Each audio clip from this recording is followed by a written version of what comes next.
was considered part of what we call the wisdom tradition in both the Old and New Testament. The wisdom tradition weaves its way through both what was the Jewish tradition and then became the Christian tradition and continued to evolve. The wisdom tradition quite specifically has three things about it that we recognize and it gets categorized into that. The first thing is, it's really trying to get to what is hidden, whether it's in creation, in symbols, but what is hidden and is meaningful and can tell us something about God. With the idea being that the one who created all things is somehow imbued messages or word about the Creator's self in all things, including in us. And that part of our spiritual journey and quest is to pay attention and decode all of these meaningful things going on around us and all the things we see that touch our hearts or that we observe. So that's the second thing. The wisdom tradition is all about observation. You basically, it's like this little step where you see a thing, you take time and intention to reflect on it, and then you consider what your response will be to it and what lesson is to be learned from it. And you can see this even in the Song of Songs. You can see it in some songs that are considered part of the wisdom tradition that literally talk about wisdom as this incarnate form who is with God from the beginning. You go into the Psalms, you'll see wisdom celebrating creation and laughing with joy and being a source of inspiration to the Creator who, as the Creator made each thing, was delighted. And so at the end of all that, God looks at wisdom and says, what would you like? And wisdom says, that looks like so much fun down there that I want to go live there. I want to live with these cool things and people that you created that are such a joy. So the way that John understands how Jesus is to be understood, or how this event is to be understood of light in breaking into the world, is very symbolic, perhaps more symbolic than any of the other Gospels, that is intended to be understood as part of the wisdom tradition. That there's much more going on than a child being born, or, which is very important, but there's a lot going on in life itself that brings mystery for us to encounter the sacred or the holy. And for John, this light and this wisdom, he equates wisdom with Christ. And then exactly puts him into place of wisdom being with God at the beginning of all things and taking great delight. And wanting to say, I want to go down here, I want to be in that creation among the people you have made. Will you let me do that? And God says yes. So that's the first understanding. The next that evolves over time because of a Greek influence, even prior to the first century in Israel, Palestine, we have a huge Greek Hellenistic influence that even the Romans admire. So when the Romans get there, they're actually really have studied a lot of Greek and Greek philosophers. And people who were part of the very first Christian communities, remember, they're informed very much by the Hebrew traditions in which study and learning and scripture and argument and debate and interpretation are vital aspects of faith. So you add that to the fact that they pretty much knew Koine Greek in addition to the type of Hebrew and Aramaic that they would have spoken. So they're able to have access to all these Greek ideas. So one of those ideas has to do with the symbol of light, that for Greek philosophy means wisdom. So you see how the bridge gets built from the very first of the Christian community, where light and wisdom and Christ and God being in creation is all linked together. This is very handy because it also quite much paralleled the symbol system that was current in many aspects of what was the emerging Northern Europe. In fact, the Norse, that kind of proto-Germanic people, had already in place a whole system that celebrated the return of light to the Northern Hemisphere called Yule.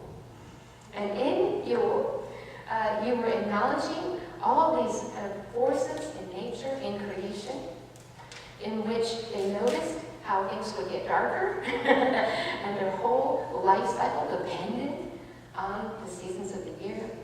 And so they gave great thanks to the spirits and gods in play that they attributed being responsible for the return of light.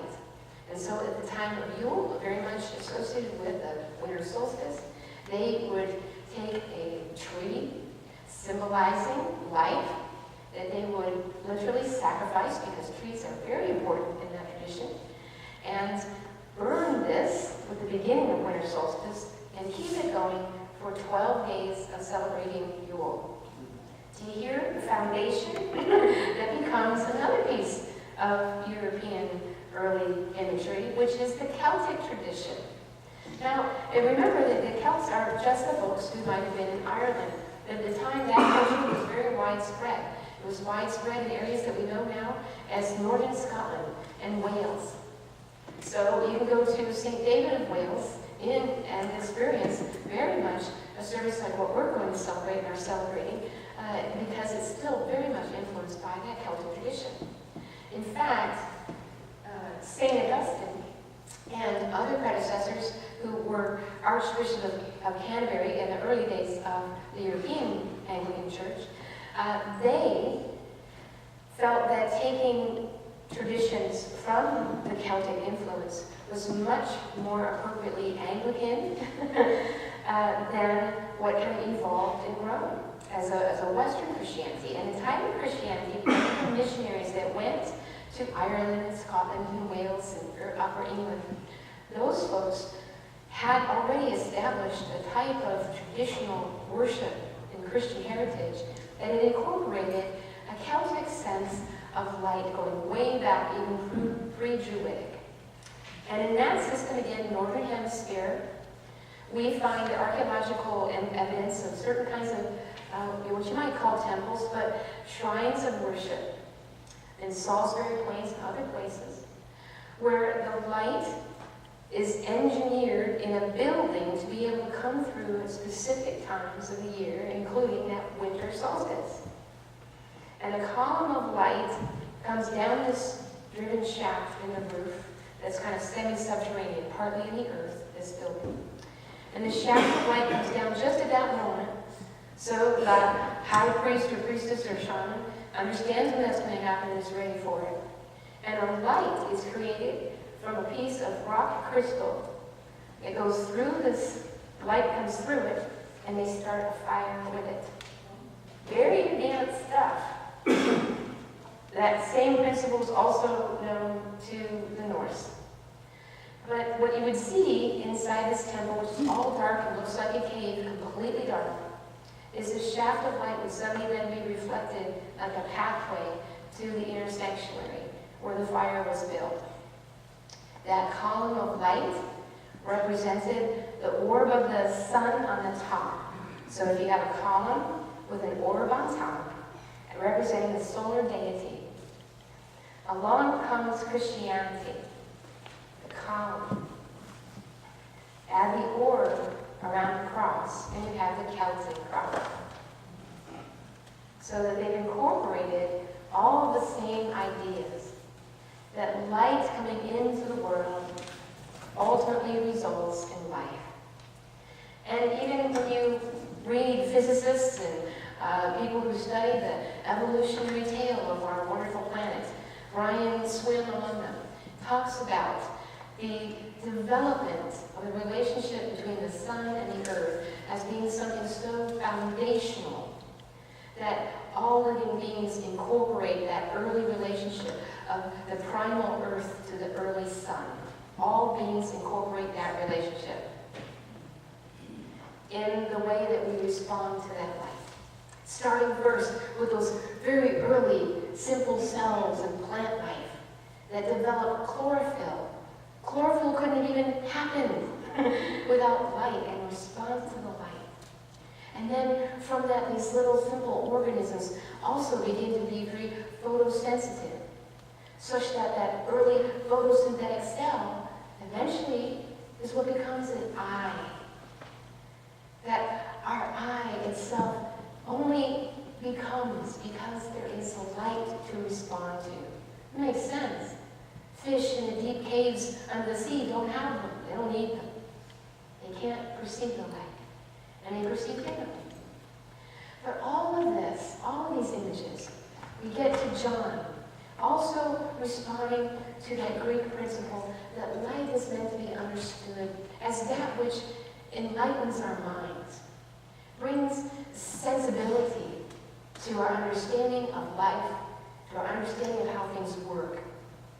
That there's something fundamental about being able to interact with the universe and our world around us in ways in which we can create new things because of insight.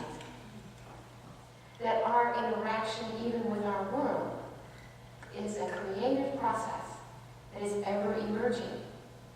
That God's creative action at the beginning isn't just a one-time event, but like the universe itself, continues to ripple, creating time and space and new things as it goes.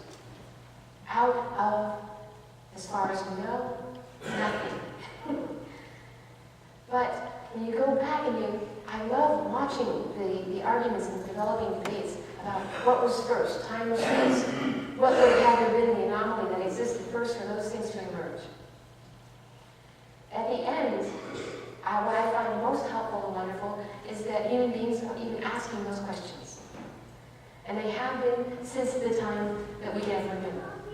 Why is it that there are planets? How do we move this way? Why do people get sick? How does disease work? Why do these things happen? And the human effort to engage realities and have a positive impact for change and transformation, of making things better. Now all of that gets challenged, as it has been this year, in so many things going on in our country and around the world. And you can think of those things with me. Things that make the idea of light and innovation and the possibility of the angel's message of peace seem quite doubtful. Seem hard to even want to believe or feel optimistic about. Whether it's nations engaging in war or violence towards their own peoples, whether it is our own country struggling with issues like Ferguson or Staten Island, or even most recently New York City. That ultimately, what people are seeking is the connectivity of understanding, not just in the universe and why things are the way they are, but understanding that the people in front of us on a day-to-day basis have the same types of concerns and experiences, anxieties and fears, that very quickly we can go to that winter solstice in our minds and hearts. That real things with real difficulty and challenge happen to each of us in our lives. We all experience winter solstice. I remember back in about '88, I was a student at the University of Alaska Fairbanks. And I remember seeing the winter solstice in Alaska for the first time. It was pretty dark. What happens in Fairbanks is the sun just barely comes up and kisses that horizon and moves just a little bit along the horizon and goes down again. And that's it. It's dark the rest of the time. And it's like living in twilight for just a couple hours while that's happening. But all the students, it didn't matter that we had classes going on. We would all know when that was happening on that December 20th or 21st. And we would sit out on the hills in the snow at 60 below with our warmest stuff on, with whatever came to hand, whether it was hot cocoa or beer, And we would enjoy watching this couple of hours while that was happening. And it became a time of real community and bonding, almost instinctual and primal, in that recognition of, at darkest times, we need to be together. That somehow, what makes it not so dark is when we're joined to one another and find any excuse whatsoever for celebrating. And we would congratulate one another on who had the warmest hat, on who was celebrating a birthday, on who was finished with finals.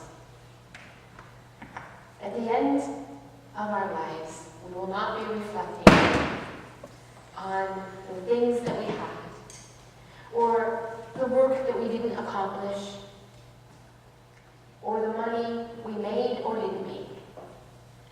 We will be reflecting, I believe, because I've seen it in hospice beds everywhere I've had the privilege to serve. People tell me, go home and tell the people you love that you love them. Because that's the most important thing. Christmas, whatever we believe in our lives, has the most important message to our lives, and that is love. That whatever enlightens our minds, whatever enlightens our hearts, is truly the most precious gift that we can bear into the world. A world that knows too much darkness and seeks a great light. In Christ's name.